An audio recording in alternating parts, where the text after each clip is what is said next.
much. Good morning, ladies and gentlemen. I am Kim Hemi. I'll be taking you through today's program. I'd like to thank you for attending the 2021 DMZ International Forum on the Peace Economy. Thank you very much and welcome.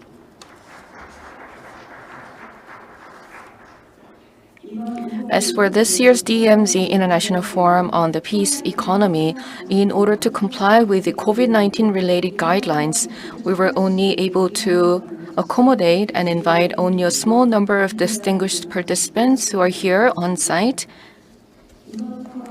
However, the entire forum will be streamed live on our official website as well as the forum's YouTube channel, and you can also watch the opening ceremony live on the KTV channel.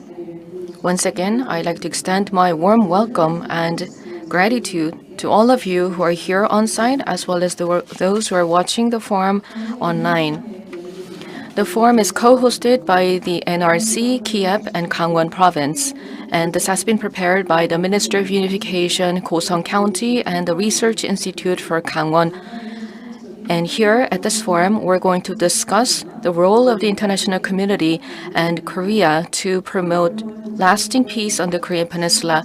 We will also be able to strengthen the networks with various global institutions and organizations to strengthen peace resilience and promote international cooperation on the Korean Peninsula. Let us now begin the opening ceremony of the 2021 DMZ International Forum. First, I'd like to invite Chairman Chung Hae-gu of NRC for his opening remarks. Please welcome him with a big round of applause.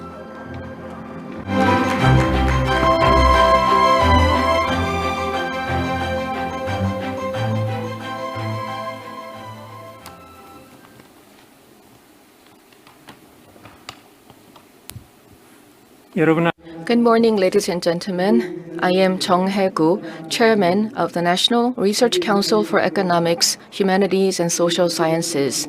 The 2021 DMZ International Forum on the Peace Economy is co-hosted by NRC, Kiep, and Gangwon province. I wish to thank all of you and welcome you to the forum.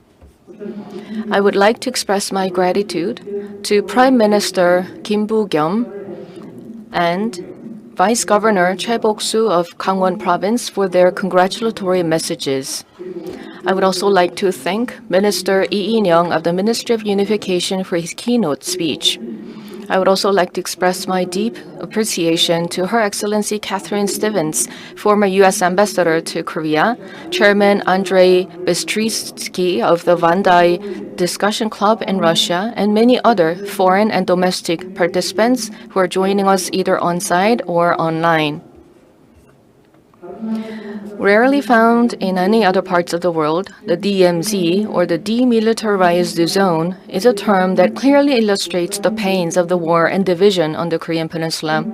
The DMZ was first established to maintain the status of armistice, but it has become a symbol of military confrontation between the two Koreas.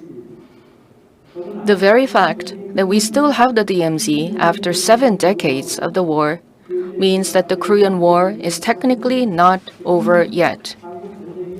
And this means that in this context, the DMZ peace economy expresses our desire to formally end the Korean War and pursue co-prosperity of the Korean Peninsula based on peace. And it is also our hope for peace and joint prosperity in Northeast Asia, based on peace and prosperity on the Korean Peninsula. Some may say that our desires and expectations for the DMZ peace economy are not realistic. But I would like to argue that this idea can be compared to the European Coal and Steel Community, ECSC, which was designed to promote peace between France and Germany and peace in Europe after World War II.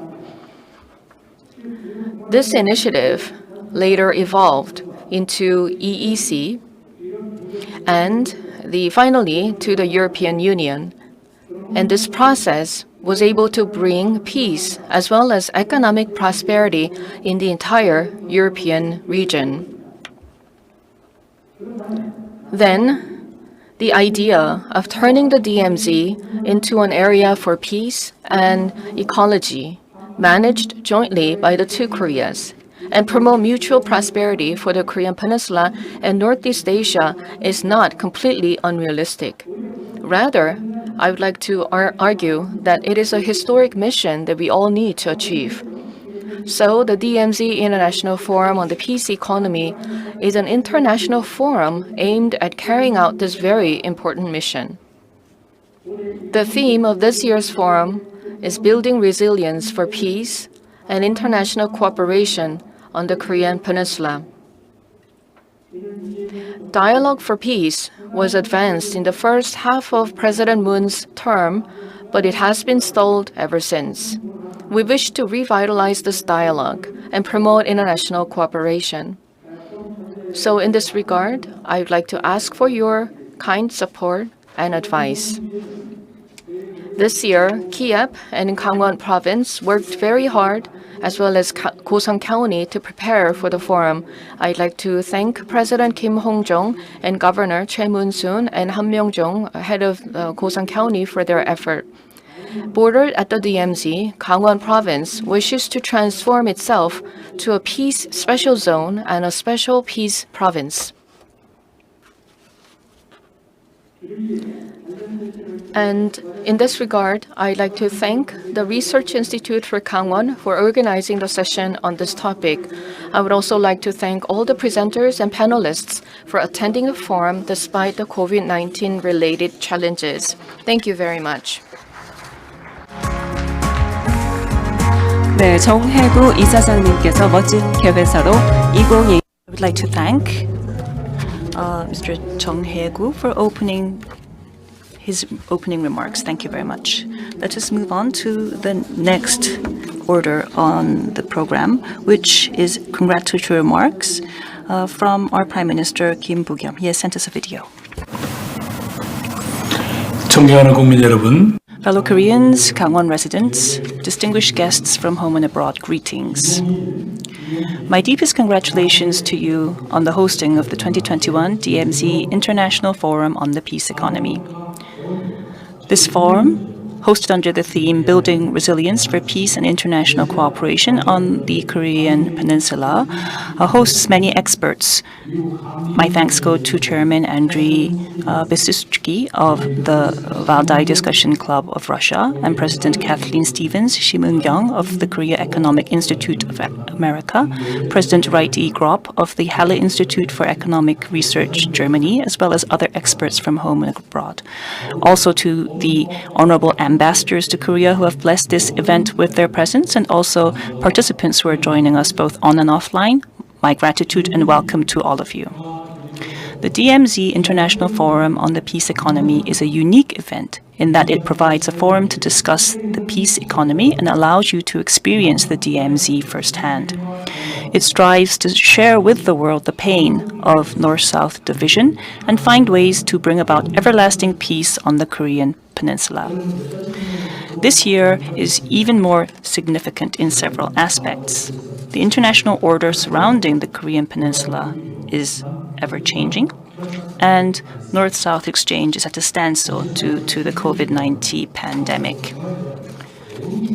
It is disheartening to see that the peaceful spring that the Korean people hoped for and the international community supported has become less of a reality. In this vein, today's forum is all the more welcome. We need to renew our will to drive the peace process on the Korean Peninsula, despite the many challenges that we may face. The forum's venue, Goseong of Gangwon-do, is a symbolic place in that Gangwon-do is the only divided province in the world, reflecting the pain of North and South division. However, it is also symbolic in that it represents a virtuous cycle of peace and economy, as it is a hub of peaceful exchange and also is a pillar of the Mount Kumgang tourist tours. Although we may not be able to find complete peace on the peninsula overnight, there are things that North and South can do together. For instance, we have to start with issues of mutual interest such as healthcare to address COVID-19 and forestation to create a better environment for all of us. Such efforts will be a small step towards restoring peace, and this will open a wider door towards peace and prosperity on the Korean Peninsula. It is my desire that the experts today gathered here will share with us their views and conduct various discussions which will bring about peace and prosperity on the Korean Peninsula. Thank you once again, and congratulations to all of you. Thank you.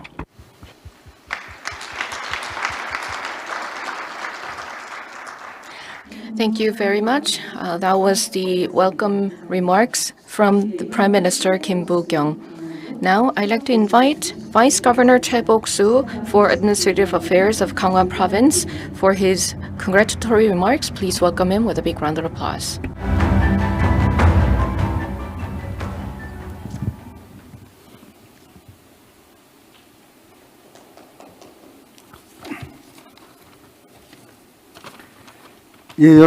Good morning, ladies and gentlemen. I am Chaibok Soo, Vice Governor for Administrative Affairs of Kangwon Province. First of all, I'd like to ask for your kind understanding that Governor Choi Moon-soon was not able to attend the forum in person due to the other urgent engagement.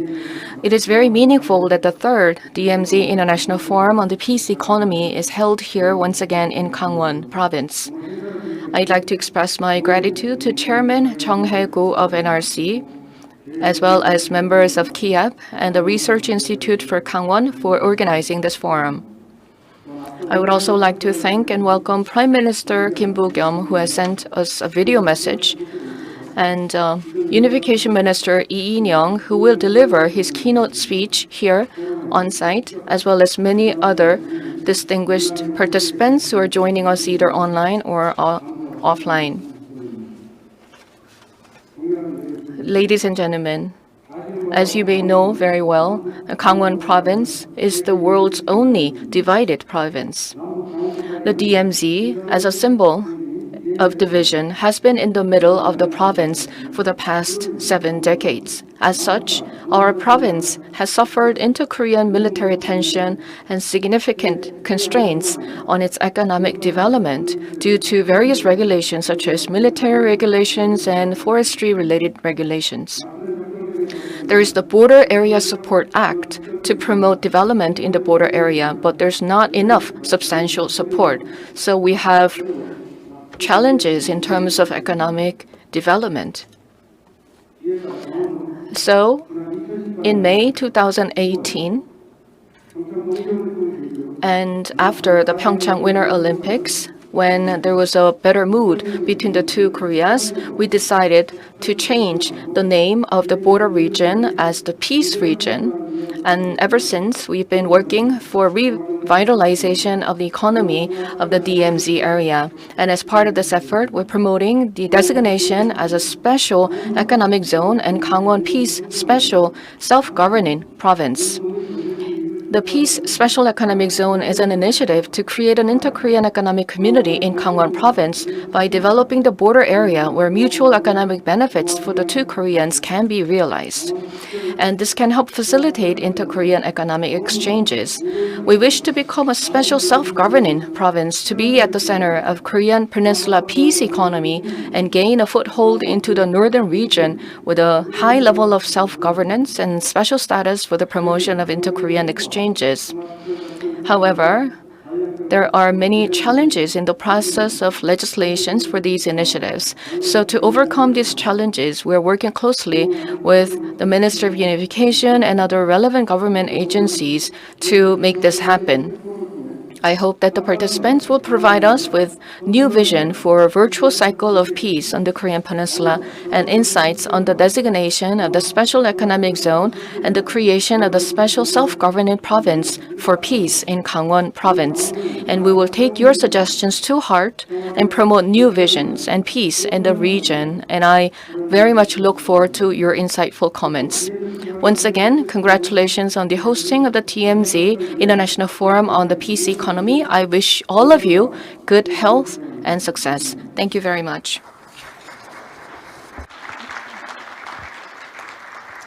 네, Thank you very much, Vice Governor Chaibok of Kangwon Province, for his message.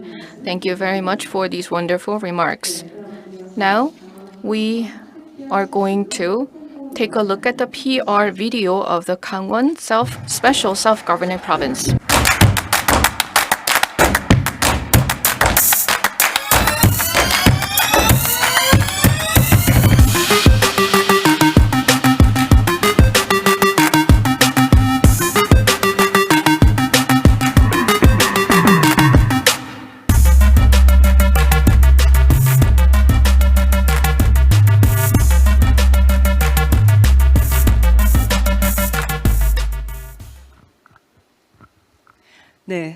Thank you very much. I would like to once again ask for your support and interest in Gangwon Province, which is the only divided province in the world.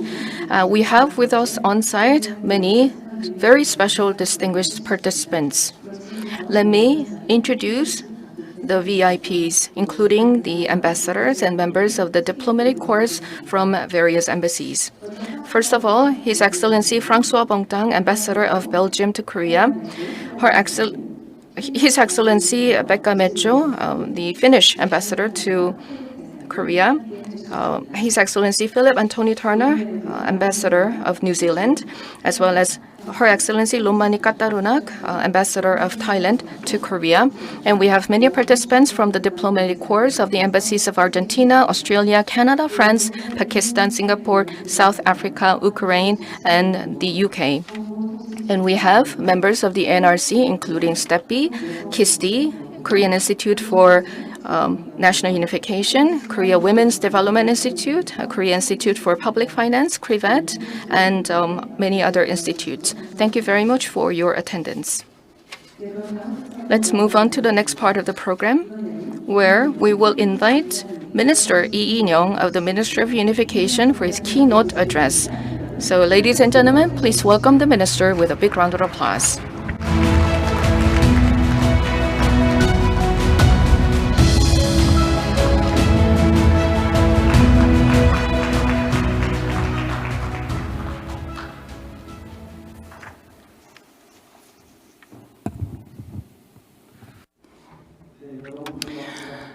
Ladies and gentlemen, nice to meet you. I am Lee In-young, Minister of Unification of the ROK. We are gathered here at the northernmost point of Korea, the gateway to peace on the peninsula. Here, you are gathered at Goseong in Gangwon Province. It's a pleasure to meet you all. I would first like to congratulate you all on the hosting of the 2021 DMZ International Forum on the Peace Economy. And I would like to take the opportunity to appreciate the efforts of Mr. Jung Hae-go, Chairperson of NRC, as well as President Kim Heung-jong of Kiep, and Vice Governor Choi Bok-soo of the Gangwon Province. Thank you. Also, my thanks go to our Prime Minister, Kim Buk-yeom, as well as Governor of Goseong, Mr. Han Myung-jun. Thank you for being here. We also have President Ko Yoo-han of the Research Council on Unification Policy, as well as members representing the government, academia, and the press. Also, Mr. Jin Lee of the Woodrow Wilson Center of Korea, and also Mr. Alexander Zhevin of the Russia Far East Research Institute. Thank you for coming the long way to be here with us. We have many renowned scholars from the US, China, Russia, and Japan who are joining us with us online. So I'd like to appreciate all of you for your presence. My deep appreciation also goes to the members of the Diplomatic Corps, as well as distinguished guests from home and abroad for being here with us today. I welcome all of you. Now, this forum is being hosted under the theme of building resilience for peace and international cooperation for the Korean Peninsula. And I hope that we will be able to discuss issues constructively for bringing about peace on the peninsula. Ladies and gentlemen, the political environment surrounding the peninsula is quite volatile. And the dialogue between the North-South and also with the US is at a standstill. But there are also shifts that may enable us to bring about a new order of peace. Starting from the second part of this year, Kim Jong-un, through his speech to the Supreme People's Assembly, has sent concrete messages to not only South Korea but also to the US. There have been quite frequent messages towards the US and Korea, but there have been positive commentary about Seoul's proposal to an end-of-war declaration. And also, we have seen changes such as the reconnection of the North-South communication lines as of October 4th. And twice a day, we have maintained stable communication regularly with North Korea. Amidst the situation, of course, North Korea is conducting short-range missile tests. But the so-called moratorium has been in place since April of 2018, and I believe that the possibility of North Korea resorting to highly intense measures such as nuclear tests and long-range missiles seems very bleak. And I believe that this kind of situation will continue for the time being. Therefore, I believe that there will not be any situation where the situation between the US, Korea, and the North will lead to catastrophe, and that the situation around the peninsula will probably not be as uncertain as we had hoped. And also, the US and Korea have continued our close cooperation to continue dialogue and engagement with North Korea. The Biden administration, its North Korean policy is based on coordination, practical diplomatic measures, and I believe that they have also opened their doors to a dialogue towards denuclearization, and they have sent clear messages that they have no hostile intentions to North Korea.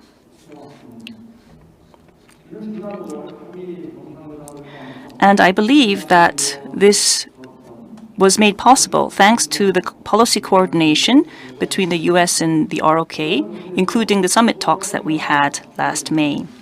In this situation, if unconditional dialogue is possible, then just as we made the Singapore dialogue and other such ties, I believe that we will be able to make a speedy approach to resolve the peninsula issue through practical and rational processes. Ladies and gentlemen, I believe that the months leading up to early next year will be very pivotal in deciding the situation and direction of the Korean Peninsula. And depending on how we view this time, I believe that we can build a new future for the Korean Peninsula. The Korean government during this time will do our efforts to keep the door open to dialogue and cooperation and reduce confrontation and discord to maintain the momentum for peace. First of all, we will push for an end-of-war declaration to put an end to the abnormal armistice and galvanize the dialogue with North Korea towards denuclearization. The end-of-war declaration needs no dramatic cost or large legal or institutional changes, but it provides a framework for peace and allows the North, South, and the US to put aside their animosity and engage in practical and rational dialogue through peace. It also weakens the rationale and motive for military tension based on a nuclear program. And also, it will create a huge change in peace and economic development in and around the DMZ. This end-of-war declaration also fits the needs of North Korea because it has called for South Korea to withdraw hostile policies, and I think that it will be a good starting point for North Korea also. Through this declaration, we will be able to share a political consensus of non-hostility, which will lead to building trust, on which we can start to actually discuss issues of mutual interest. Currently, the US and Korea are in their final stages of negotiating this declaration, so I look forward to good news in the near future. Second, through comprehensive humanitarian cooperation, the Korean government aims to continue to build a community of life and security on the peninsula.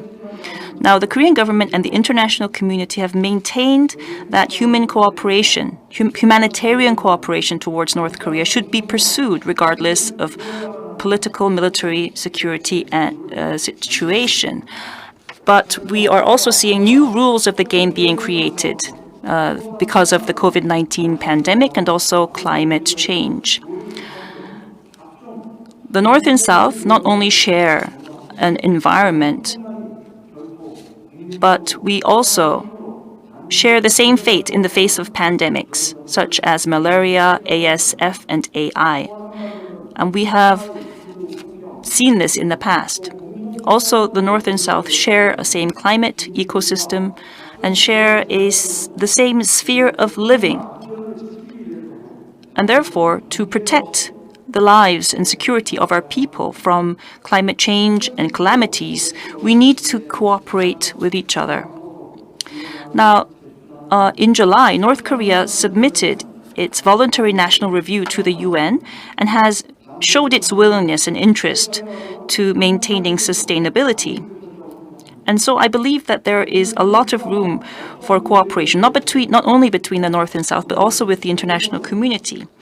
And we are open to dialogue and cooperation with North Korea on any other issue, whenever, wherever, and in whatever format. In other words, we are completely ready to restore our dialogue with North Korea. Now, the DMZ is not far from here, and it's meaningful that we are here discussing issues of coexistence with North Korea. And I hope that in the future we will be able to expand our dialogue on areas such as forestation, renewable energy issues, and also ways to achieve net zero. Third, the North and South will continue to implement the September 19th military agreement and expand peace in and around the border. The government will continue with this measure with great will. As you are well aware, through the September 19th agreement of 2018, we provided a practical foundation to reduce the threat of war. And overall, we have upheld the agreements. And during the past 3 years, we have seen very few clashes, military clashes around the border. And to a 1.2 million residents around the border, they have been able to feel the actual benefits of this peace. We removed some of the patrol posts around the DMZ, and we also demilitarized the Panmunjom JSA. Also, we created a path of peace of DMZ, and we opened that road, that trail to the general public so that they would be able to feel peace on the Korean Peninsula.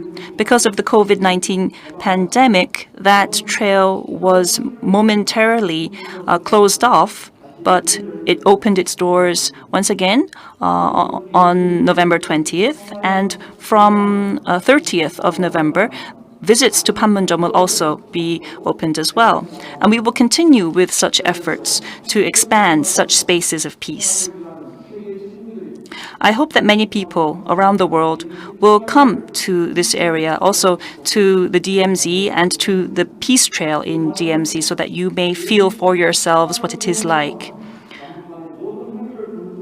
In this process, the South Korean government will continue to respect all of the agreements we have with North Korea, including our commitment towards a peaceful use of the DMZ. No one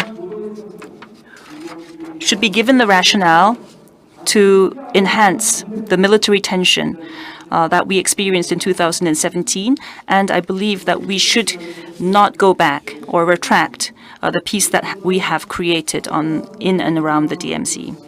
Now, ladies and gentlemen, based on all of these efforts, we are pursuing the 3 pillars of denuclearization and creating a peace process and bringing about development between the North and South. And we will be pursuing these 3 pillars together so that we will be able to create peace and prosperity. And this is the guiding principle and direction of the peace process of the Korean Peninsula. I also believe that we need new concepts of peace-built growth, peace-led growth, and a development based on peace as well. One of the ways to do this is to pursue the Peace New Deal. And this Peace New Deal focuses on the 3 areas of the Korean New Deal. That is the Digital New Deal, the Green New Deal, and the Human New Deal, and taking this and expanding this throughout the Korean Peninsula. To be more concrete, what we wish to do is to make sure that there are new drivers of growth throughout the Korean Peninsula, focused on areas such as manufacturing, services, infrastructure, and systems, and this will bring about prosperity between the 2 Koreas. Now, very recently, just last month, I met with Mr.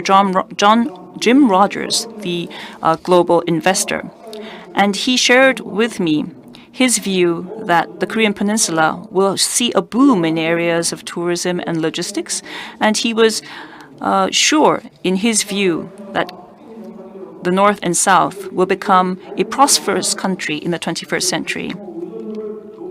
Now, if we are able to bring firm peace on the peninsula, and if the residents of North and South are able to travel between the 2 Koreas, and if there is mutual economic growth, I believe that we will be able to do away with the old ways of conflict and division and move to a virtuous cycle of peace and economic development. And this will be able to bring about an irreversible and mutually dependent cooperation. I think that this Peace New Deal and a peace economy will benefit not only the 2 Koreas, but also it will create a new model, a new order of peace and cooperation throughout Northeast Asia, the ASEAN, and Eurasia. And Korea, once it has removed the remnants of the Cold War, will become a bridge linking both the continent and the maritime territory, and will become a hub of Northeast Asia and Eurasia, bringing about a order of mutual prosperity. This happened in Europe through the EU, and they have become a community that is sharing peace and prosperity. Also, the ASEAN, by including the communist Vietnam, is seeing an annual growth of 3 to 7% each year and is building a regional inclusivity and connectivity. And this is a sure step forward towards development, towards growth, and I believe that the world needs to move forward. We need permanent peace on the Korean Peninsula in order for Eurasia and to become a stage of future peace. And I believe that the Korean Peninsula can be a new stage that brings about this change. The Korean Peninsula needs to move forward towards mutual coexistence and prosperity by doing away with its armistice of the past 68 years. And in this process, the peace of one country will bring about the joint prosperity of its neighbors, and the neighbors will bring about the growth of Korea, and this will also lead to the growth and benefit of all countries by providing a new model of coexistence based on respect and engagement. Ladies and gentlemen, in this post-corona era, many people expect that the barriers of politics, military confrontation, and material barriers will become obsolete. And because the world is moving toward principles of solidarity and cooperation, I believe it's very important that we bring about a new normal in our inter-Korean relations around the DMZ. I think that the DMZ, which has been heavily militarized through now, can move away from being a space of confrontation and Cold War towards a space of peace. Through the DMZ International Forum on the Peace Economy, I hope that you will be able to spread the common understanding towards a peaceful Korea. And in the future, I would like to ask for you to continue with your support towards the peninsula and the DMZ, and thank you for your support and listening. Thank you.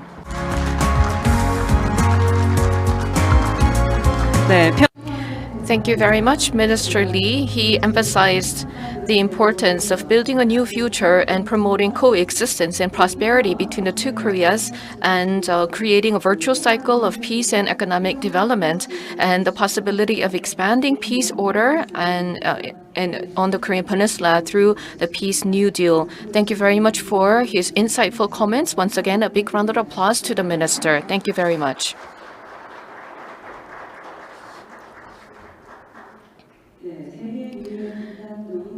We're having the DMZ International Forum on the Peace Economy held here in Kangwon province, which is the only divided province in the world.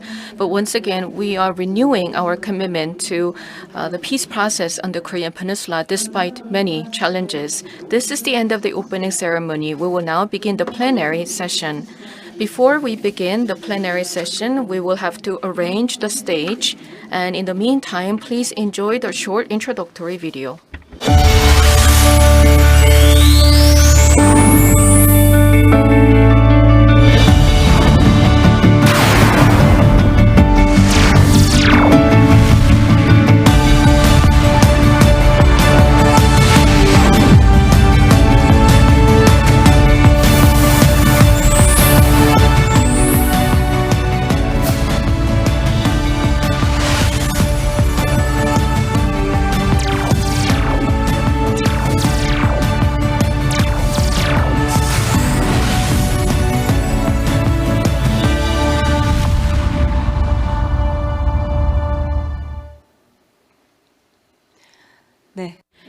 Now, let us begin the plenary session. We're still under the COVID-19 pandemic, and there is a spread of the variants of COVID-19. So given this global pandemic situation, we have invited overseas participants online. So they're joining us online. In this plenary session, we're going to be discussing how to build resilience for peace and international cooperation on the Korean Peninsula. International orders are changing rapidly, and we have higher barriers due to COVID-19. But despite these challenges, we wish to find a way forward for peace and prosperity. The plenary session will be moderated by President Kim Hung-jong of the Korea Institute for International Economic Policy, which is a co-organizer of this forum. Now, I'd like to invite President Kim Hung-jong on the stage. Please welcome him with a big round of applause.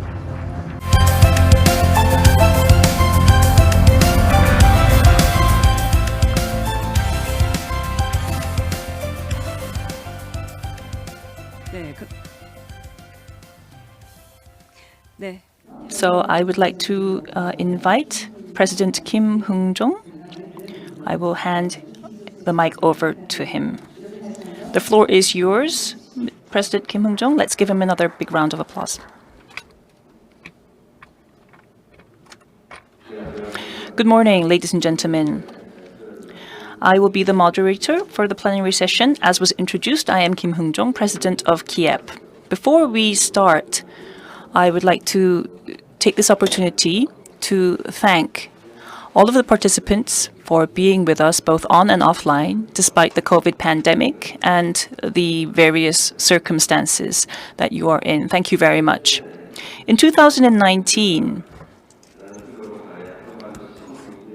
we initiated a vision of a peaceful Korean peninsula under the slogan of Peace is Economy. That's when we first launched the DMZ International Forum, and this year we are already celebrating our 3rd anniversary. We created a dialogue towards peace on the Korean Peninsula,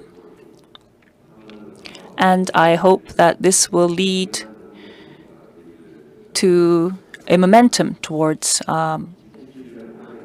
peace and prosperity in Korea.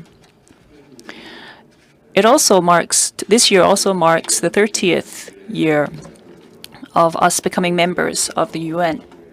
And 3 decades ago, we committed to playing a role in bringing about peace on the peninsula. Nonetheless, we are still seeing confrontations, and there are still tensions that we have around us. And so we have members representing various countries of think tanks, and they will be discussing issues of bringing about peace, policies to cooperate in the future, and there will be various discussions on related issues. So with that, I would like to start the plenary session. The first speaker represents the Valdai Discussion Club, which is a very renowned club of Russia. And we have Chairman Andrei Bystrisky. He is currently also the Dean of Communication and Media at the Russian University. And in last October, I was able to take part in the Valdai Club meeting. I met with him personally back then, and I recall good memories of talking with him. Let us hear from him. He has sent us a video. Dear colleagues, first of all, I would like to thank you for the invitation to such an important and high-profile conference. Unfortunately, the COVID pandemic and its consequences have prevented me from participation in person.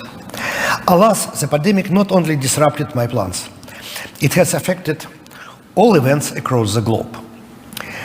I would not say it has brought us anything new, anything that the world has never seen before. But it has definitely catalyzed many budding trends, and above all, negative, destructive trends, while weakening some of the positive ones. This is the most important effect of COVID. It has weakened humanity and global solidarity. Not a single conflict that began before the pandemic has ended. Rather, they are heating up. New ones are flaring up too. Moreover, we can see new fault lines emerging everywhere. Tensions are growing in Europe, even between the European Union members. Eastern European countries are fighting with Western Europe. The controversy in the Asia-Pacific region persists. US-China relations are deteriorating. The state of affairs in Africa seems very alarming. In the center of Eurasia, the situation in Afghanistan has become aggravated, with no viable ways of resolving it yet. Perhaps people are becoming fatigued and neurotic because of the pandemic, and that strain is taking its toll. Or it could be that the world order is simply collapsing faster. The trend has intensified. True, acknowledging conflicts is important, but I think it is much more important to be able to see a bigger shared problem that is hidden behind those fault lines. The problem is the growing threat of plummeting international security level, humanity losing its ability to respond to global challenges constructively and in solidarity. One would believe the COVID pandemic should have rallied the world close together. Forgetting all their momentary disputes, countries would make a vigorous effort to establish effective interaction, and create institutions and mechanisms for coordination action, distributing vaccines, introducing common rules for all, and making life easier for all people around the world. But we can see nothing of the kind. Political motivations dominate global affairs, and many of the world's elite are extremely selfish. The need to address climate change is a very indicative matter. Everyone seemed to agree that it was a real threat. Still, the decision-making process is too slow, mostly hindered by the players' inability of unwillingness to actually rally for decisive action. Dear colleagues, I strongly believe that our most important task today is to develop effective mechanisms for global interaction. No country can solve this problem alone. I would say my country, Russia, is trying to propose fair and honest rules of conduct on the world stage. Alas, the atmosphere of suspicion is spoiling the entire system of international relations. It's very difficult to deal with.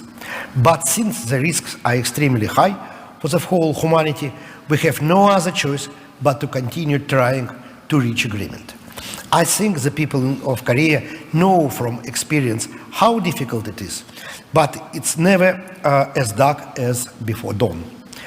In conclusion, I would like to once again thank you for the invitation to take part in such a prestigious meeting. I wish the conference constructive work. Thank you, and I hope to see you soon. Yes, thank you to the chairman for his remarks. Not only in Korea, but also many countries are in a similar situation, and he touched upon this. Also, the ways to address the COVID pandemic and the actions of the elite around the world. Now, I'd like to move on to the next keynote speech that will be delivered by Ms. Kathleen Stevens, who is the president of the Korea Economic Institute of America and the chair of the Korea Society. From 2008 to 2011, she was also the U.S. ambassador to the ROK, and she is also the chair of the institute. And in Korea, she is well known as Shim Eun-kyung, which is her Korean name. She writes various commentaries in various media, and it's very meaningful to be able to hear from her. Let us hear from her. Hello. Hello, Kim. 안녕하십니까. It is very good to see you even remotely, and I feel very honored to join you and all of your colleagues and guests at this DMZ International Forum. I well remember in years past when I was so honored and appreciated the opportunity to join in person with a very diverse and distinguished group of Korean international leaders and scholars in this forum. And even though I'm not there in person, I am here live. I'm in California. And it's meaningful to me to think that you are gathered in Kangwon-do, beautiful Kangwon-do, thinking though of its tragic division and of the continuing need to seek peace and reconciliation for the divided people of Kangwon-do and of all of Korea. And I have to say, President Kim and ladies and gentlemen there, as I join you today from the United States, it's evening here in California, and it's, if you'll indulge me, it's American Thanksgiving Day. And this is the first Thanksgiving Day that I have been able to reunite with my small American family because of the pandemic. We've been able to get together, given that we've made some progress forward. But it's made me think as I prepared for this gathering with you, and what is evening for me, about the very, very long division, not only of the Korean Peninsula, but of the some 10 million divided families of Korea, and of the some 100,000 Korean Americans who have family who they still do not have contact with in the north of Korea. And so I feel that this is a very urgent time for us, and will continue to be urgent, that we seek peace and reconciliation on the Korean Peninsula. In that context, I appreciate that this conference is about building resilience. Certainly, the Korean people of both South and North have demonstrated extraordinary resilience over the past century. Though the paths of North and South have diverged since the tragic division of Korea in 1945 and the aftermath of the disastrous war that ended in ceasefire, not a permanent peace, as the Minister of Unification noted, both states have defied the odds. South Korea in achieving extraordinary success as an economic power, as a democracy, as a respected international player, not only in manufacturing chips and semiconductors, automobiles, and much more, but also, of course, as a cultural powerhouse and a respected and vital participant in addressing the world's many challenges, and as already noted, marking 30 years as a UN member and indeed leader. And North Korea, I would say its very survival has defied the predictions and steep odds that it would not last.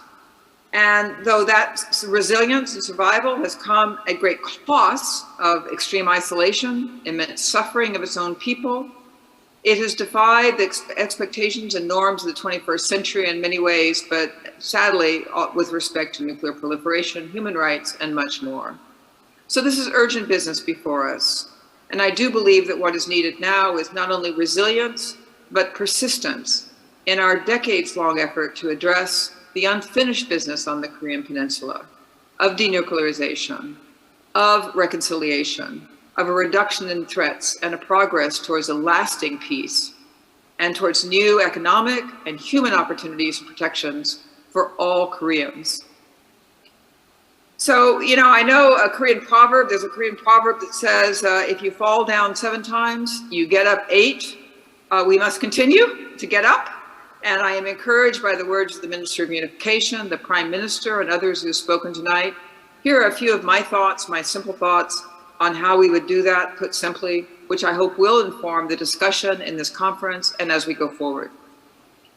First, I believe that denuclearization and a peace process must go hand in hand. One cannot happen without the other. But at times they will move forward or backwards asymmetrically. Both will take time, but a step-by-step approach, I believe, is the only way to build peacefully confidence and trust. The United States, again, I think as the minister implied, has a special role to play, and I think that's understood in Washington, given our history on the Korean Peninsula and our strong and vital alliance with the Republic of Korea. But Korea and Koreans must be at the heart of the process. There will be stability and a lasting peace on the Korean Peninsula only when Koreans have a voice, the voice, in their present and future. And I especially welcome this kind of this international gathering, which is now in its 3rd year, because I do think that lessons must be learned not only for past efforts in Korea, but also from international peace and non-proliferation efforts elsewhere, both for their successes and their failures, whether in Europe, Asia, or elsewhere. And we must look for ways of turning what now seem to be barriers, and we've had a lot of barriers over the past few years, into opportunities. I know that's easier said than done, but I hope that as we reshape our lives and our relationships in the wake of the COVID-19 pandemic, we should double down on our efforts to engage with Pyongyang, with the DPRK, on public health, humanitarian, and economic recovery measures that are so badly needed, and which can help to create the atmosphere and the framework for a return to dialogue and some cooperation. So, as an American sitting here at the eve of American Thanksgiving Day and with the privilege of talking to you in Korea, we always think of what we're thankful for in the United States. I am personally, and I think as a nation, we are deeply thankful for the friendship, the ties that exist now between the United States and the people of Korea. We understand we have a responsibility going forward to play our role. I am certainly committed to working with you and my fellow Americans to play that in a constructive way. And again, I would put humans at the center of this and remember that the tragedy of the division of Korea is still with us. We have tried much, we will keep trying, and we will find a way forward towards addressing the unfinished business on the Korean Peninsula of achieving a lasting peace and reconciliation. Thank you very much for allowing me to join this conversation. Thank you very much, Ambassador. Thank you. Yeah, Thank you very much from Her Excellency Stevens, and she talked about our efforts for peace on the Korean Peninsula, and she mentioned that our effort needs to be sustained, and we need to be persistent and consistent in pursuing peace on the Korean Peninsula. Now, in the middle of December, Kiep will have a special occasion for in-depth discussion on this topic, so I look forward to that as well. And let's move on to the third keynote presenter, which is Ezil Toe, Director of the International Forum for Peace and Understanding of the UK, and has been participating in the DMZ Forum and has shared with us his remarks and insights on peace on the Korean Peninsula. I'd like to invite him. hello. Good morning in South Korea, and it's quite late here in Oslo, in Norway. I'm not only a member of the International Forum for Understanding, I'm also the deputy leader of the Nobel Peace Prize Committee, and in that regards, I would very much like to thank the organizers for the forum of the DMZ Peace Economy. Ladies and gentlemen, sustained and peaceful resolution of the conflict on the Korean Peninsula is very much a work dependent on resilience and patience. As the South Korean Prime Minister Kim Jong-un's practical dialogue for peace has illustrated, the best way forward is to restore and to reinvest in the dialogue and the progress that has already been made, to build stone upon stone. Due to the COVID-19 pandemic, we must be honest, very many of the small steps that have been achieved have been suspended for a while. This does not mean that we will be unable to move ahead. On the contrary, I think that the current situation re-intensifies the focus on a bottom-up approach to peace. And I think that the Gangwon Peace Province is one of several possible venues where such bottom-up, step-by-step steps can be made. And of course, I'm here talking about the work towards a denuclearization of the Korean Peninsula. For this to happen, we will need further confidence-building measures. And I do believe that a focus on win-win cooperation in the economic field and also in terms of public health are promising venues for such cooperation. Let's keep in mind that despite the many political aspects currently dividing North and South Korea, the two countries share many important challenges. We have been discussing the pandemic. Much can be made to help alleviate the terrible effects of the pandemic, both in the South and particularly in North Korea.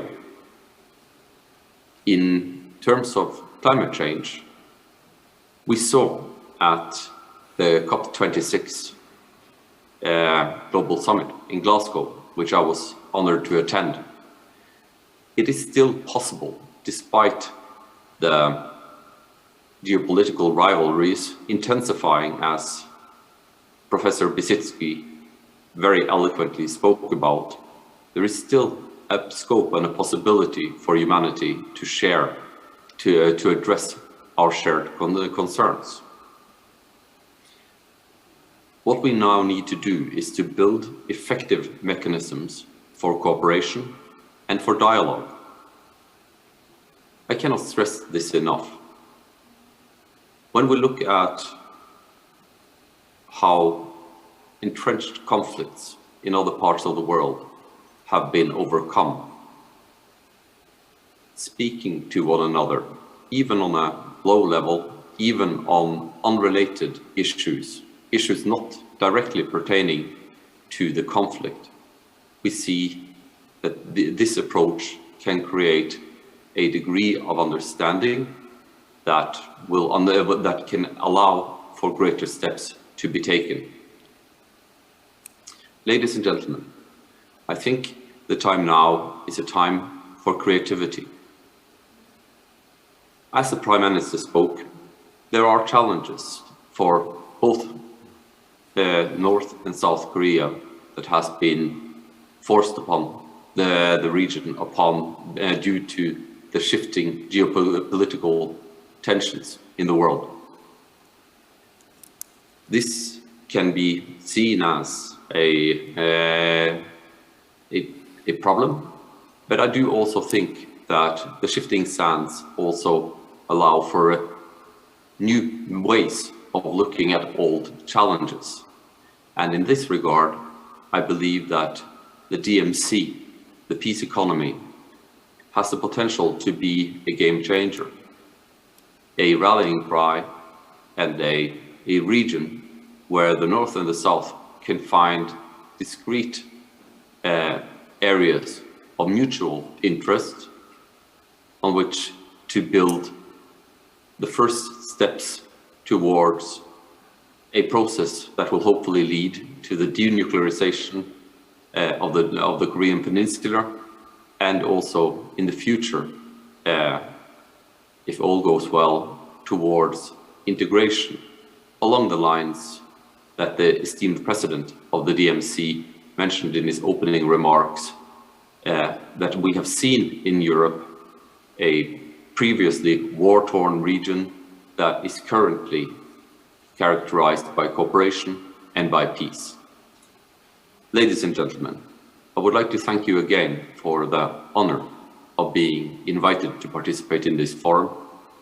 And it only pains me that I cannot be with you in person in your beautiful country. And I trust that once this pandemic abates, we will all be able to meet each other in person and exchange our ideas face to face. Thank you so much. 네, 감사합니다. Yes, thank you. Thank you, Director. He is also a member of the Norwegian Nobel Committee, and he has provided us with very detailed proposals towards denuclearization, which should be done on trust. And he also proposed ways for win-win strategies towards cooperation in areas such as healthcare and also climate change, and how North and South can find ways to move forward by focusing on mutual areas of interest. Thank you very much. Now I would like to move on to the next speaker, who is Mr. Steve Kilelea, who is the founder and executive chairman of the Institute for Economics and Peace. It's now your turn, and it's your followers. Please. It's very good to be here, and I feel quite honoured. I wish I could be there in person, but alas, the Australian borders are closed, so it's difficult to get out of the country. Reunification of North and South Korea would have a great benefit for the families of Korea and the people of Korea, as well as improving the cultural integrity of the two countries, which really, when you look back, has many thousands of years of history. But I'd like to talk to you more about the economics. And the economics of reintegration make really good sense. So we'll just go up and think about it globally. If we look at the cost, the economic benefit of peace to the global economy, would have been about $15 trillion in 2020. And so, about 11.6% of the global GDP. And so another way of looking at it, that is the actual economic cost of violence to the global economy. And I don't think anyone can really think about a world which is 100% peaceful. But it's all within the grasp of everyone here to imagine a world which is 10% more peaceful. And that comes with massive economic benefit. So if we look at that, that's the equivalent of adding 3 new economies to the world, roughly the size of Ireland, Switzerland and Denmark. But to put it in another way, we looked at all the overseas developmental aid in 2020. That would be equivalent to just 1% of the cost of violence to the global economy. Now, if we come down and we start to look at North Korea, the cost of violence to its economy is about 27%. And it's got the 6th highest expense in the world. If we compare that to South Korea, it's at about 6%. And we can see a big difference there, and part of it is because of the economic differences between the countries. If you look at North Korea, most of that expense actually goes on the military. But if we just look at the economies, the difference in the economies between the two, South Korea's got roughly 2 people for every 1 in North Korea. Yet its economy is 40 times larger, at roughly 1.6 trillion compared to 40 billion in North Korea. Now, if you can imagine those 2 economies coming together, then we can imagine they got to roughly the same size. What that would do is it create an economy, something like about 2.4 trillion. And that'd be one of the 10 largest economies in the world. So the Korean Peninsula has that kind of potential within its grasp. Admittedly, it's a big leap, but it's something which I think we all can imagine. Now, the bigger question is, we can all understand the benefits of peace, both from a humanitarian perspective and an economics perspective, but what actually creates peace? And how does that relationship come back and intertwine with an economy? So what I'd like to talk to you about is the concept of positive peace, the attitude, institutions, structures which create and sustain peaceful societies. Now, the Institute for Economics and Peace, we developed the Global Peace Index. We've got about another 50,000 different data sets. We do a lot of economic modelling and statistical analysis to understand the qualities which are most associated with highly peaceful societies, and that's what we call positive peace. But now, when we look at those same qualities which create peace, they also create a lot of other things we think are important, like higher per capita income, better performance on measures of ecology, better performance on measures of well-being and happiness, better performance on measures of development. So therefore, in many ways, positive peace can describe an optimal environment for human potential to flourish. Now, just to bring that back home in just a little bit more detail. So if we take countries which are improving in positive peace compared to countries which are deteriorating, the countries improving in the last 16 years have had 2% per annum higher GDP growth rates. If we look at interest rates and inflation rates, we find in high positive peace countries, they're much lower. In fact, if we look at inflation rates, they're 16 times less volatile.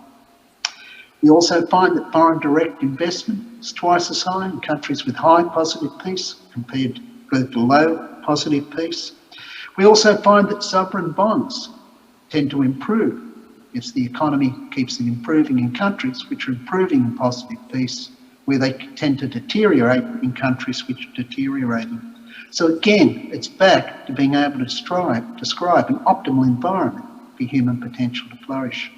These countries which are high in positive peace are also a lot more resilient. They can absorb a lot more shocks. They also perform a lot better on the ecology. So we went to the other end. The countries with the lowest positive peace have some of the worst ecological degradation in the world for a whole range of reasons. So let's have a look at South Korea. how's South Korea and North Korea performing on positive peace? So South Korea has done exceptionally well. In the last decade, its measures have improved 11.8%. That's the 8th largest improvement in the world. So something is going right. It's also now ranked 23 on the Positive Peace Index, which is a sign of over time it'll probably improve in peace. Now, if we look at North Korea, on the other hand, there's been no change in its positive peace over the last decade, and it's ranked 115th in the world in terms of its measures. So in many ways, we come back and we look at positive peace. Again, I'll come back. It's a mechanism for which not only to create peace, not only to create better GDP growth, more prosperous economies, it's also as important in a whole range of other things. And as my last point, I just really want to come back and stress the systemic nature of positive peace.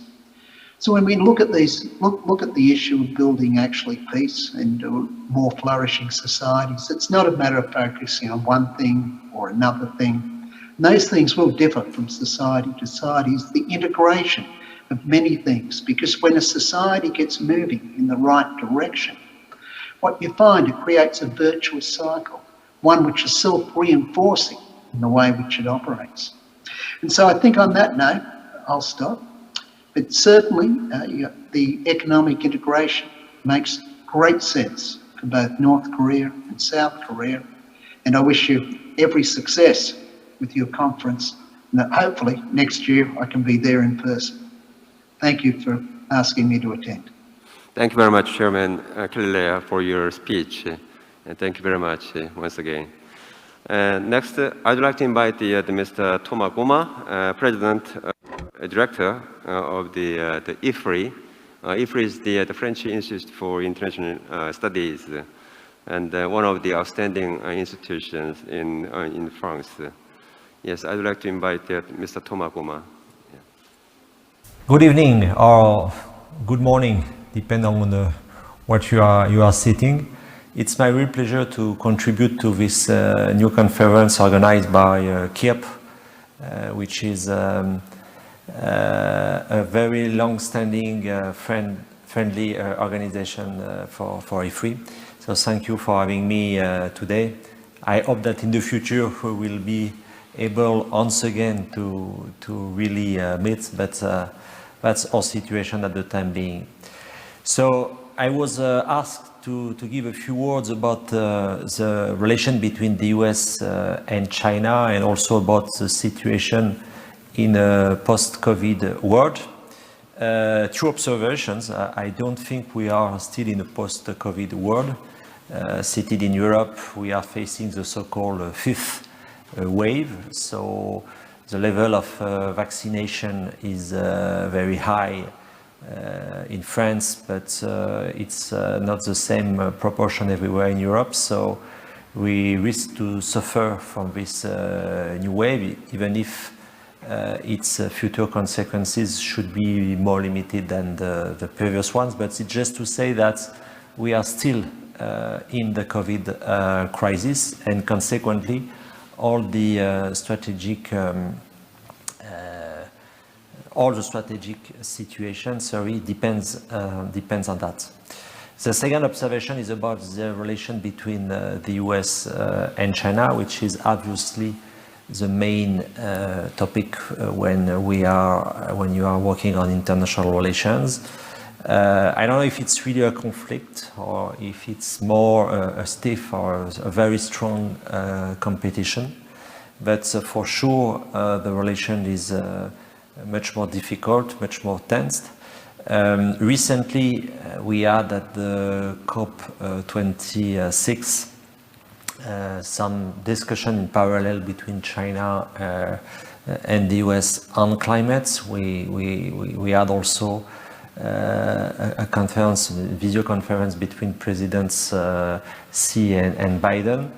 So there are some links, and that's a strong necessity given the level of interdependency between China and the US, and the impact of this interdependency, not only on East Asia, on the Korean Peninsula, but also in Europe, and I would say everywhere to some extent, given the importance of this strong relationship between China and the US. Now, if I try to characterize this relation, I would like to make the following observation. I think that's everywhere in Asia, in Europe, in the US, in Africa, we are facing a convergence between two trends, which are namely the environmental degradation with the climate change, with the loss of biodiversity, and with the problem of global pollutions. So that's the first trend. And the second trend, it is the propagation, the dissemination of technology. And that's the landscape, I think, on which we should try to think about the relation between the US and China, but more broadly to think about the future or the evolving relations between the different actors on the international scene. Regarding China and the US, in my opinion, both countries at the time being subordinate their their respective climate policies and their respective digital policies to their strategic rivalry. And that's maybe the biggest difference with the EU and European countries. For these countries, climate change should be dealt, through multilateralism. And it's a question for all the countries, but we have more and more the feeling in Europe than the US and China, because of their rivalry, because of their strong competition, thinks it's more important to take the lead on the other than to some extent to resolve the situation. That leads me to a reminder which is very important for Korea, for European countries and for others. China plus the US represent more than 40% of global emission.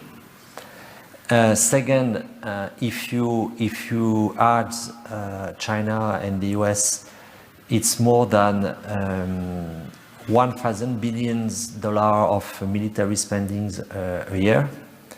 And obviously, that's the two most important economies in the world. So just these three figures remind the centrality of the relation between the US and China and its consequences, as I said previously, everywhere in the world.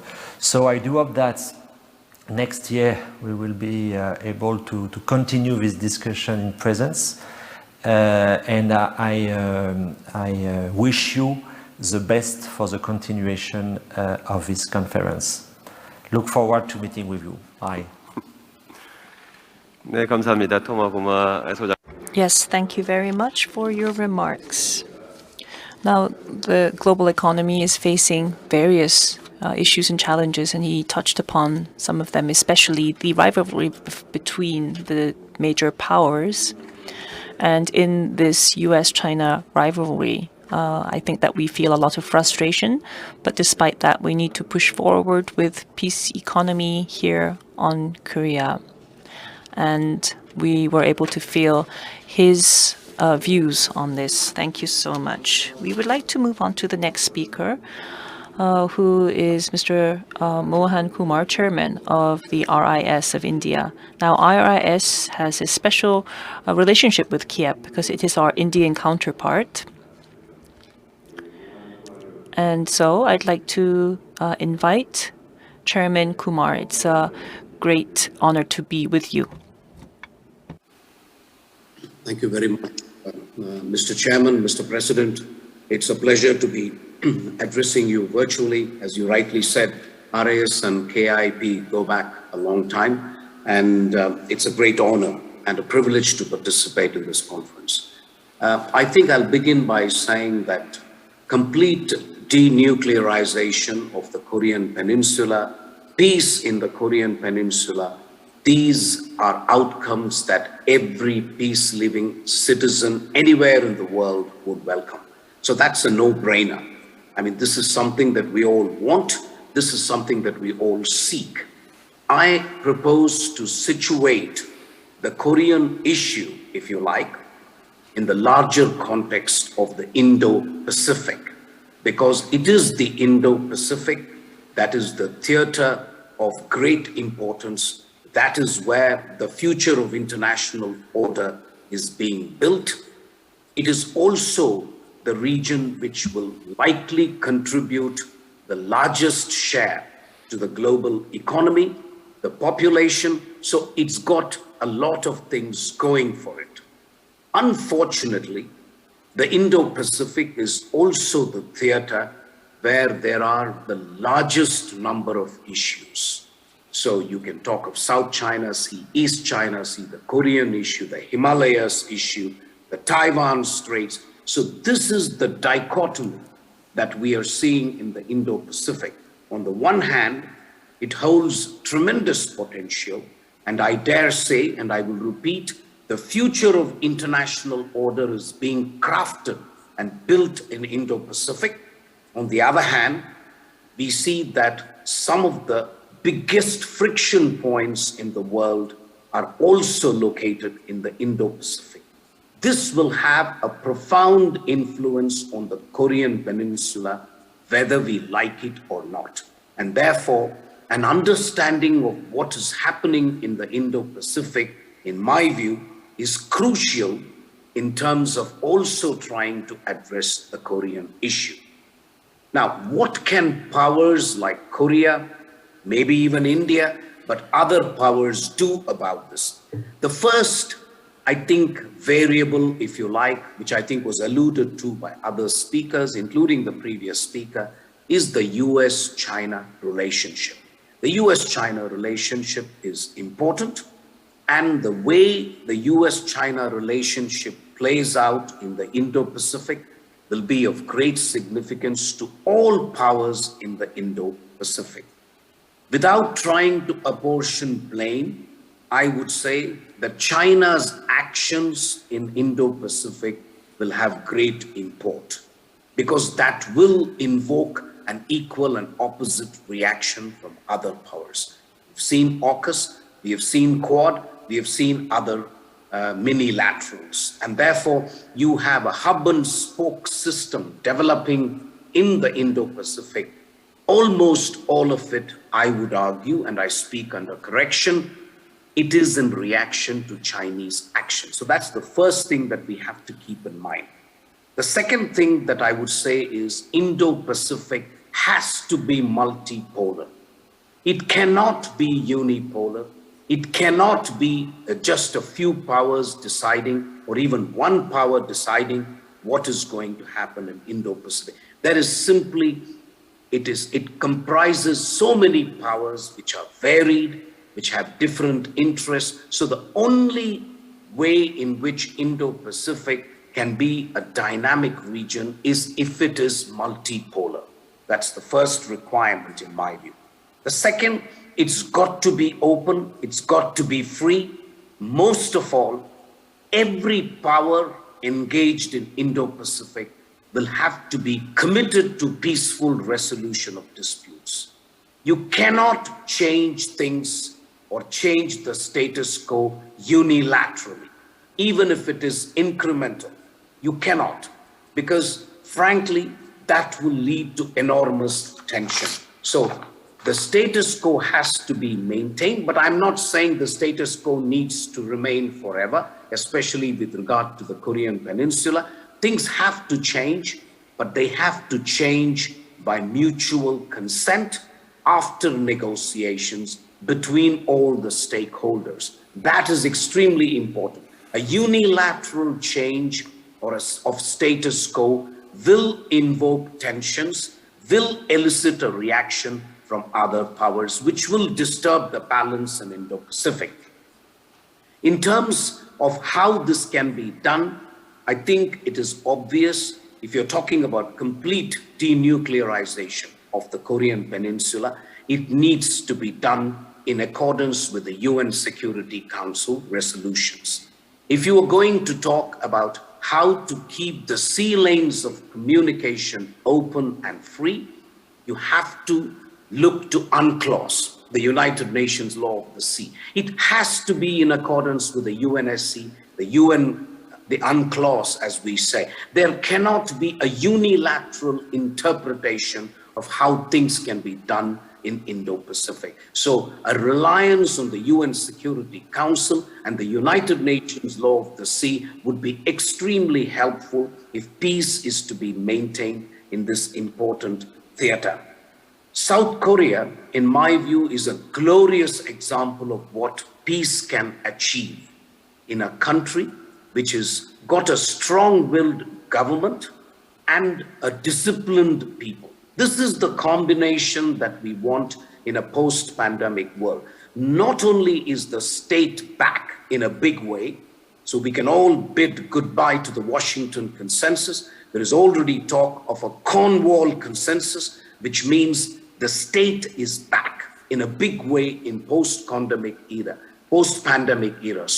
The state has to play a role. It has to deliver health services. It has to deliver education, especially in countries like India. The state is back. The state needs to be efficient. And as I said, I look to South Korea as an example of what a strong-willed state can do. But then you also need a population which is disciplined. I am not suggesting that individual liberties and freedoms be set aside, but the collective discipline of a population such as South Korea is worthy of emulation. I speak at least from an Indian perspective. I cannot speak for my Western counterparts. I think it's not as if individual liberty can just be at the expense of many other things. That can be for things like wearing a mask. That can be for things like getting vaccinated. Not because you believe in individual liberty, because you care for others. And you are not safe until everyone is safe. And that is what I mean by discipline. I also believe that as we craft the future international order in Indo-Pacific, there needs to be a new compact, a new concert. The US-China conversation is important. And I think all powers, whether they are small like India, a bigger power like Korea, but other powers like UK, Australia, France, etc., have to play a part. But the Republic of Korea can play an important role because it's got relations with both US and China. I believe Korea can act as a bridge and it can persuade both countries. I mean, India is part of the quadrilateral dialogue, and we try to do what we can to keep the sea lanes of communication in the Indo-Pacific free, open, and based, and a rules-based order. But if that is not acceptable to others, I think there needs to be a conversation with the other side.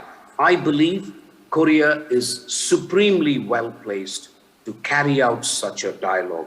And I think Korea must play a much bigger role internationally in the Indo-Pacific than it has played hitherto. I think it has to punch above its weight if the region of Indo-Pacific is to remain peaceful, if it is to remain open, free, if it is to be based on rules, and if it is to contribute to the dynamism of the global economy. I'll stop here, but that was my intervention because I do believe you need to situate the Korean issue in the larger context of the Indo-Pacific in order to understand the dynamics of geostrategic politics as it unfolds in our region. Thank you very much for the opportunity. Thank you very much. He was very passionate in his remarks about the situations on the Korean Peninsula as well as in the Indo-Pacific. And so he shared his views on the Indo-Pacific and the status of Korea and many countries in this region. And recently, there have been some global issues that have panned out in the Indo-Pacific, and he shared his comments on what we can do. So once again, thank you very much for his intervention. And last but not least, I'm going to invite Professor Rodrigo Frank from the University of Vienna. He is an expert on research on North Korea. So since the 1980s, he has been very active in conducting research on North Korea and the Korean Peninsula. But he's not only done research, but also has visited both Koreas many times. And since 1980s, he has studied Korean language. So it really shows that he's been very involved in and engaged in the Korean Peninsula issues. So I am very honored to have Professor Frank. Thank you very much for the sharing time with us. And then I'd like to invite you to the speech, and yeah, please, the floor is yours. Thank you very much, and good morning, ladies and gentlemen. Thank you for giving me the chance to share some of my thoughts as a scholar who indeed has been following events on the Korean Peninsula and who's been trying to make sense of what's happening in North Korea for the past 30 years. I hope you can see, no, it doesn't seem like you can see my, yes, you can see my presentation. Thank you very much. In fact, 30 years ago, I have been, on that day actually, I have been in Pyongyang, as you mentioned, as a language student at Kim Il-sung University. And already at that time, I could observe that North Korea has been in the middle of a deep economic crisis.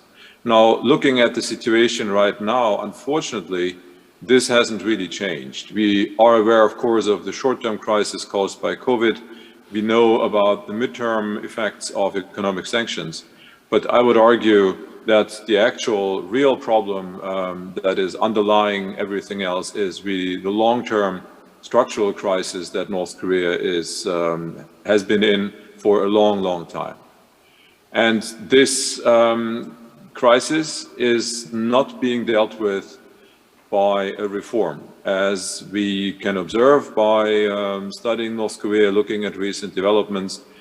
The recent speeches by the leader and all policies that we also learn about from North Korea, they actually show at rather conservative policies, import substitution, strengthening of the role of the state, which again is a problem because they do not address the root causes of the currently very, very difficult economic situation in North Korea, which would be actual systemic reforms.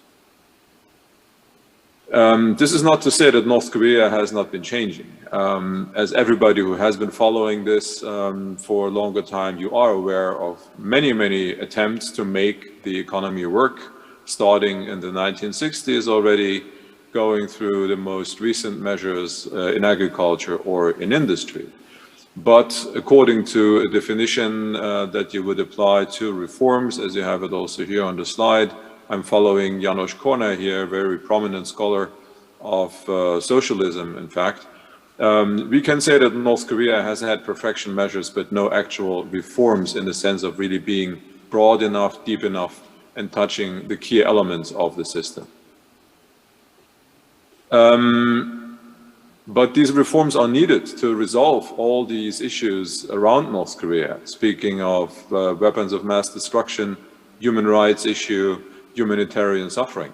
So the question I think we're all facing is how can external actors actually promote reforms in North Korea? Many things have been tried. You see a list here, it's not exhaustive, but I suppose you will recognize the one or the other. The problem I see here is, first of all, they obviously haven't really worked because North Korea still is not reformed. And I think one of the reasons is that many of these measures have not been aimed at achieving reforms. They were aimed at many other very reasonable goals, like denuclearization. Some of them were aimed at regime change, but not at reforms. And let me say that the reformed North Korea doesn't really necessarily mean a change of regime. It could be a consequence, but doesn't have to be. So I think we need a way to break down this question of how to improve the likelihood of reform in North Korea, a way to break it down into more manageable sections. Because what we've been doing so far is just asking, how can we reform North Korea? And I think this question just cannot be answered because it's too complex. Now, don't worry, this looks actually more complicated than it is. It's actually very, very simple.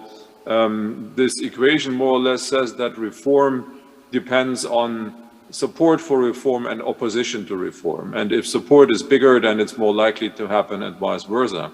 And that support for reform depends on the number of supporters, but also their relative power within the system.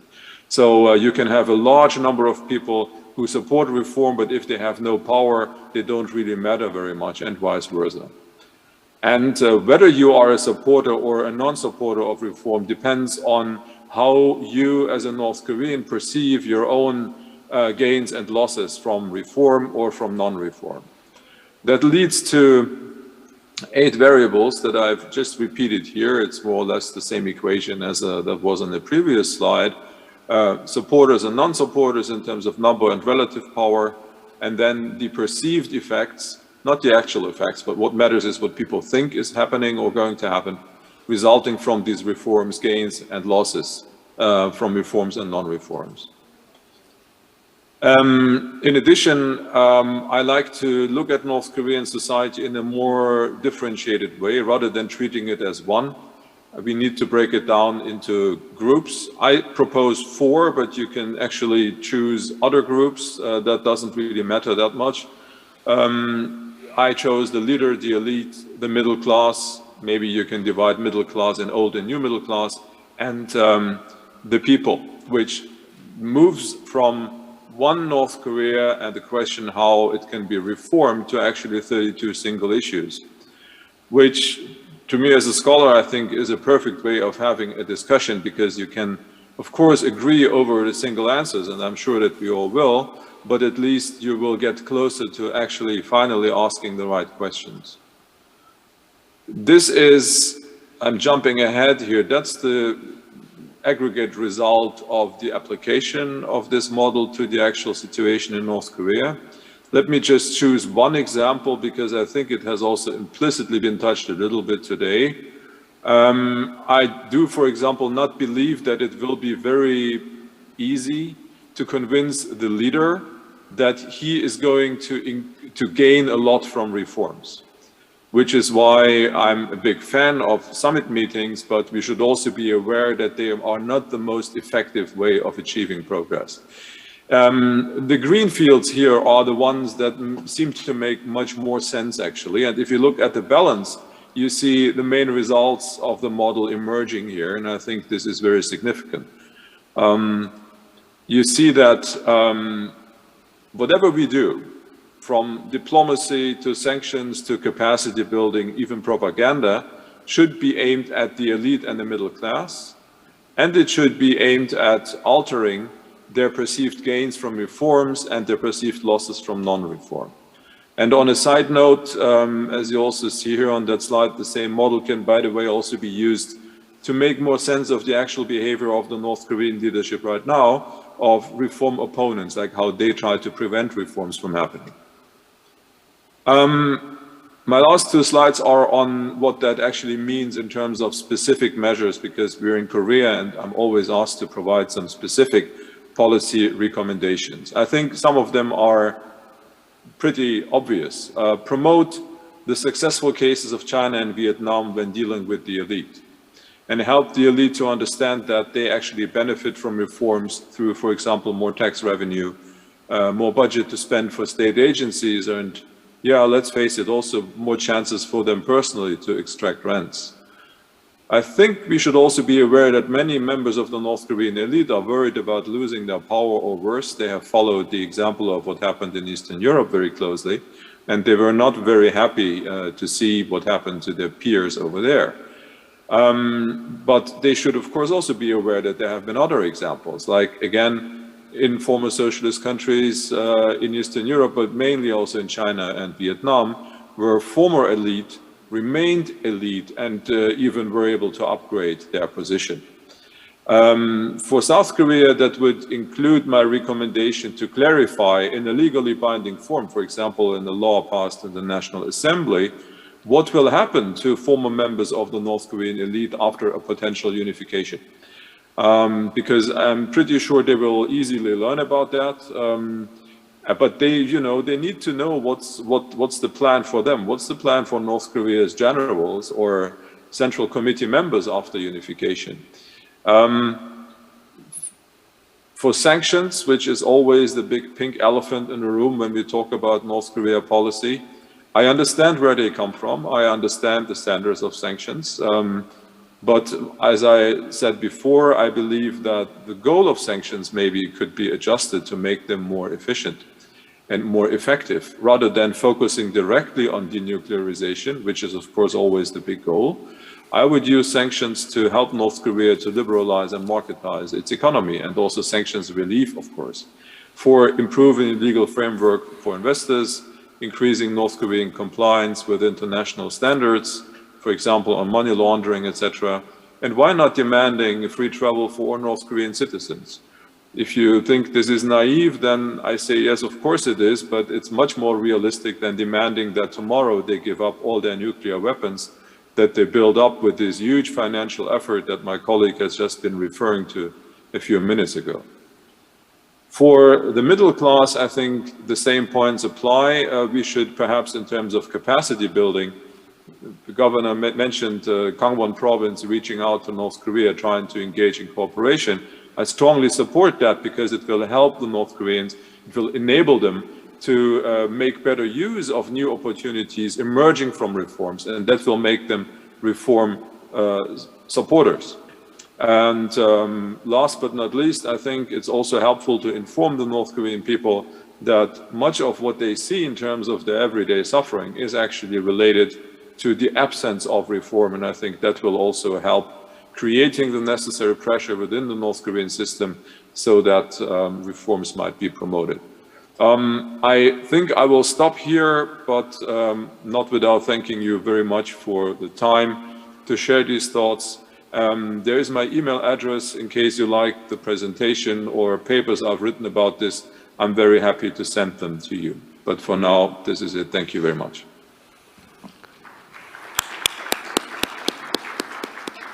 Thank you very much, Professor Frank, for your very interesting analysis on North Korea, the attitude towards the reform, and then you break down the North Korean society into four, and a very interesting analysis on the every class's response against the or towards the reform, and that is very interesting analysis, I think. Now we just finished the speeches from the 7 speakers, and then I'm very happy to be with you, and then especially the Catherine, Ambassador Catherine Stevens, and then Mr. Ezra Toye, and also the Chairman Steve Claire, and the President Mohan Kumar, and the Rodrigo Frank for your sharing your insight and then wisdom with us here in Goseong, Gangwon. And then before finishing this session, I'd like to kind of share my views on this how to build up the economy, peace economy in the Korean Peninsula. And then I'd like to share with you that I think that this area, Northeast Asia, could be the one of the dynamic economies in the world, but that is not true now. And then if you think of the areas Far East Russia, and also also northern part of the China, and of course, North Korea. All of these areas are underdeveloped. So I think that these areas has a great potential for the further development, and this economic development is directly linked to the peacekeeping in this area, not only in just these areas, but also the Indo-Pacific, as Mohan Kumar President argued, and also not only these areas, but also the Europe and the world as well. And also, it could be a very good tool for us to understand how to tackle the strategic competition between the two giants of the United States and China. So all of these kind of things show us that how important it is for us. Us means not only for Koreans, but also the people who are joining us today. That we need to have honest effort to continue to drive the peace momentum to this Korean Peninsula. So I hope all of you just keep being interested in this issue at the Korean Peninsula, how to secure the peace and prosperity in this peninsula. Even if we have some kind of the adversities or sometimes backward, regress, but we can continue with this kind of effort. And then I hope that all of you just share our ideas and then our intention and our efforts and with you. Okay, thank you very much once again for your joining us. And also especially special thanks to the two speakers who were, I think, very late at night, but happily join us. I really want, yes, Mr. Toye, and then Professor Frank. And then I really hope that next year we will have 2022 International Forum on Peace and Economy. DMZ International Forum. We will continue. So I hope the next time you all come together to Seoul and to talk about these issues in person, not just like the internet or something like that. Okay, and then thank you very much once again for joining us, and then thank you very much for the participants in this conference hall, and then I hope you have a very good health and then good luck. Thank you very much. Thank you. 감사합니다.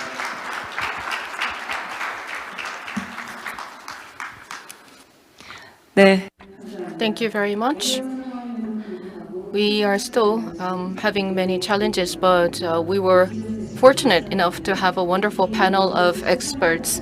I would also like to thank President Kim Hung-jong of Kiep for moderating this panel session.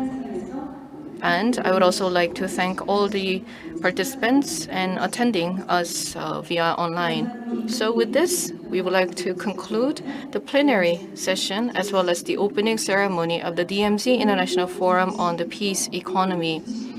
Starting from 2 p.m.